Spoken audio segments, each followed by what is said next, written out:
On Cam, nuclear-like blast rocks South Lebanon after reported IDF strike on Hezbollah positions. Massive explosion triggered at a suspected Hezbollah underground tunnel and weapons storage site. Seismic shockwaves follow reported IDF strike as a huge blast engulfs the target area. Israel flattens 200-meter Hezbollah underground weapons complex in one of its biggest recent strikes. Hundreds of weapons destroyed as Hezbollah accuses Israel of violating the fragile ceasefire agreement. Hezbollah accused Israel of violating the Lebanon ceasefire through a new wave of military strikes across southern Lebanon. The group said it was documenting every alleged Israeli attack and reserved the right to respond in self-defense. The accusations came as the US-Iran Memorandum of Understanding seeks to halt fighting across multiple fronts, including Lebanon. Tehran has linked progress in its negotiations with Washington to Shalom. Once again, all praises, honor, and glory unto the Most High, Yahweh Ba'asham Yahweh Baha Shamra Kakwadash, double honors to the elders and the apostles of the great millstone, and salutations to all you sincere Kiam. And this is your brother Abawan, back again with another video through the spirit and power of Yahweh Ba'asham Yahweh Ba'asham Kakwadash. All praises and glory is due, especially in the times that we are in, right? And you can clearly see the signs of the times that we are in. Okay, so yes, Israel has once again bombed another Middle Eastern country. Surprise, surprise, right? But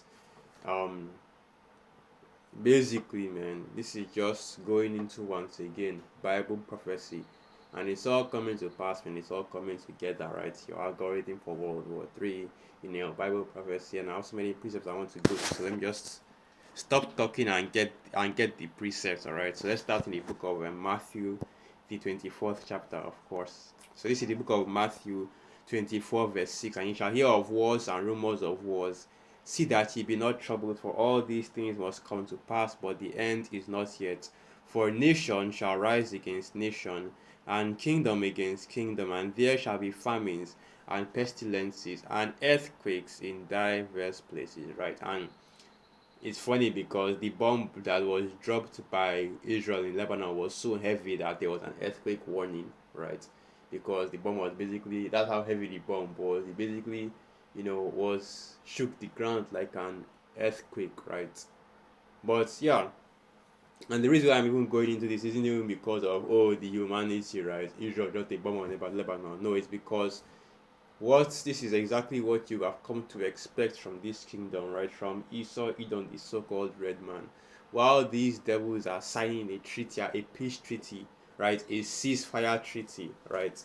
As the ceasefire treaty is going on, they are in the background bombing the hell out of, breaching the hell out of the ceasefire treaty, right? I think that should be in the Apocrypha. After all, it's not written that when they shall see peace and safety, right? Let's get that preset.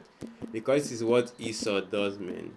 While you Babylonians were actually thinking that, this Iran and Babylon treaty, right? The memorandum of understanding, or whatever the hell it's called. While it was, they thought that, they thought that it would actually cause a direct ceasefire in the Middle East because it was signed.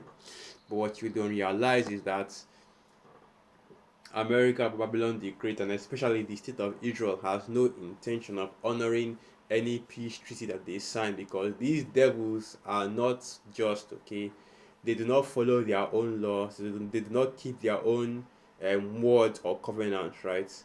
That's why the scriptures tell you not to trust these damn devils, man. And that especially goes for you Israelites, you so-called Negroes, Latinos, and Native American Indians, the scattered Israelites that are scattered throughout the four corners of the earth. Never trust your enemy, as the scriptures say.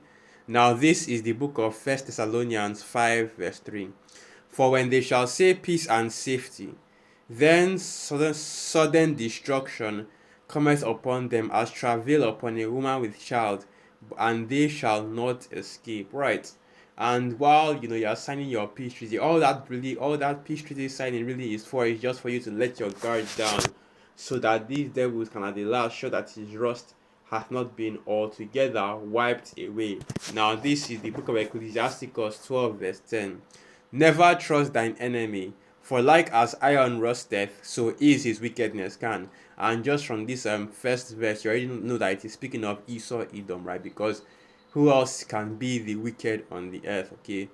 Now Ecclesiasticus 12 verse 11, though he humble himself and go crouching, yet take good heed and beware of him, and thou shalt be unto him as if thou hast wiped a looking glass, and thou shalt know that his rust hath not been altogether wiped away. Can. And all throughout this whole conflict between Israel, Palestine, and all these other Middle Eastern countries, you have been seeing that these devils do not honor a single damn thing. Nothing is secret to these devils, man. They do not honor their word. They do not keep any of the ceasefire agreements that they have made. They have always been the one to break the ceasefire agreements that they have made by just straight up continuing their bombing campaign as though these ceasefire agreements were never signed. And of course, nobody ever takes them nobody ever takes them up or holds them responsible or tries to hold them accountable for breaching these ceasefire agreements, because this is just normal operation for Esau, Edom. These damn devils, they have no honor, man, right? And this is just how they do. This is why the scriptures call Esau, Edom, right? This is why the scriptures say Esau, Edom's blessing is the sword, right? And this is just what this devil does, right? Kills with the sword, killeth with the sword, okay? And when we now come out and see that this devil is going to be destroyed, this devil is going into slavery, right?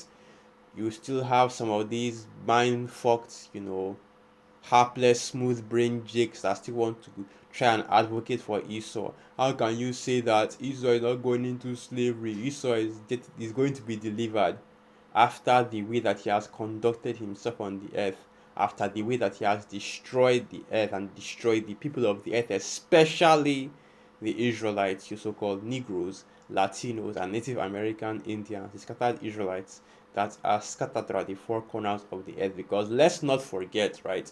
While these devils are busy bombing the Middle East, they still are focusing, right? And they still have their hatred for you Israelites and are still focusing on how to disenfranchise and destroy our people, right?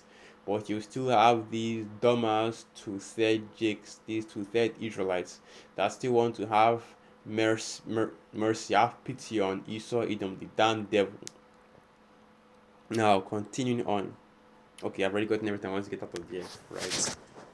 I've already gotten everything I want to bring out from here, right? No, don't trust in this damn devil. Now, the next preset I want to bring up, because we were saying, right? Like I was saying, right? Yeah, man, this is the time of war right now. There is no this time of war right now. You cannot close back the kind of worms that you have opened up, right? There's no going back. Okay, this is the time of war that we're in right now. All these peace treaties and these peace agreements and memorandums of understanding, all that shit is moot, man, because nobody is going to follow that shit, especially not Esau, Edom, the so-called red man, right? Right now, we're in that time of World War III, and this is what we have been warning our people about. This is what we have been telling our people of, right? Proclaim ye this among the Gentiles. That's that Joel, the third chapter. But let me get this. Okay, I think that should be Isaiah 66. Let's get that. Isaiah 66, right? Every battle of the warrior. Let me see if I can find this. You know what? Let me just type it. Let me just type it in. Like, since I can't find this, I'm just going to type it in and I'm going to close out because I don't plan on doing this for too long. I'm trying to just say a few words about this whole matter. Now, this is the book of Isaiah 9, verse 5. For every battle of the warrior is with confused noise and garments rolled in blood, but this shall be with burning and fuel of fire. And that's exactly what you are saying, right? Where no troops are on the ground, right? No screaming and fighting of men, just bombs being sent to and fro. And that's what you have been seeing all throughout the different stages of this war. America and Iran, Israel are bombing everywhere else, right? It's just been bombs being sent to and fro, being sent to strategic locations, okay?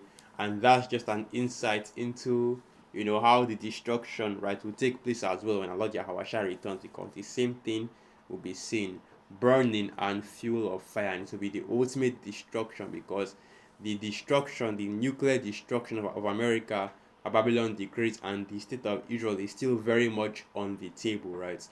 And this is just simply, you know, Bible prophecy coming to pass, a consistent reminder that we are exactly in those times, and this is something that is short in a short time going to come, right? Something that is for to come, something that will definitely happen, right? And it will not tarry anymore, like the scriptures say. And we're like, hey man, look, right?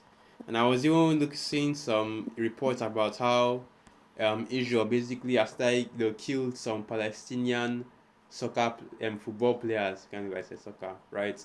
Or while this FIFA World Cup is or while this FIFA World Cup is going on, so we are being distracted by the FIFA World Cup, right? Esau continues to be the devil that he is and continues to push forth his wicked agenda, right? But yeah,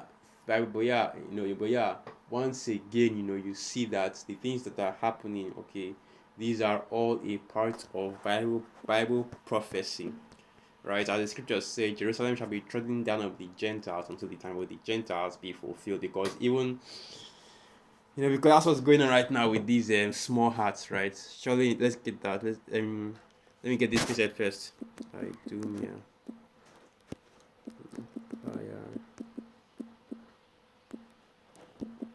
Right. So this is the book of Ezekiel 36 verse 5. Therefore thus saith Adonai Yahweh, surely in the fire of my jealousy have I spoken against the residue of the heathen, and against all Idumea, which have appointed my land into their possession, with the joy of all their heart, with despiteful minds, to cast it out for a prey. And the Most High Yahweh Hashem Yahushua at the end of this all is still going to visit and destroy these heathen men. Both Amalek, Esau, and even all these heathen that are in the Holy Land, completely defiling it the way they are. Right, so let me end the video right there. So once again, all praises, honor, and glory unto the Most High. Yahweh Ba'asham Yahushua Ba'asham Rakakwadash Wa Abad Babal Shalom. And through the Spirit, I hope you are calm and you are quite edified. Shalom.